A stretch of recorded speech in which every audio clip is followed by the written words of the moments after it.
আমাদের কি হয়েছে আমরা মৃত্যুকে ভয় পাই না? আমাদের কি হয়েছে আমরা মনে করি না যে আমরা মারা যাব? পৃথিবীর সর্বশ্রেষ্ঠ মানুষ, সর্বশ্রেষ্ঠ রাসূল দুনিয়া থেকে বিদায় নিলেন, তার সাহাবীদেরকে ছেড়ে তিনি দুনিয়া থেকে চলে গেলেন, উপরের জগতে পাড়ি জমালেন। আমাদের কি হয়েছে যে আমরা বিশ্বাস করতে চাই না, আমরা প্রস্তুতি গ্রহণ করি না মৃত্যুর জন্য? আমি আপনি কি মনে করি যে আমরা চিরদিন বেঁচে থাকব? আমি আপনি কি মনে করি যে আমার গ্যারান্টি রয়েছে আমি সালাত আদায় করে আমার রুমে ফিরে যাব? বিশ্বাস করুন হে আমার ছাত্র ভাইয়েরা, অবশ্যই আমাকে আপনাকে একদিন মৃত্যুবরণ করতে হবে, আমাকে আপনাকে একদিন এই দুনিয়া ছেড়ে চলে যেতে হবে।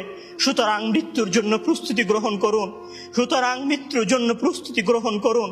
সেই দিন আসার পূর্বে, যেই দিন মৃত্যু আপনার দরবারে উপস্থিত হবে এবং মহান আল্লাহ তাআলাকে আপনি বলবেন, ইয়া আল্লাহ আমাকে স্বল্প একটু সময় দিন, আমাকে স্বল্প একটু সময় দিন, আমি ফিরে যাই এবং কিছু নেক আমল করে আসি। কাল্লা ইন্নাহা কালিমাতুন হুয়া কাইলুহা।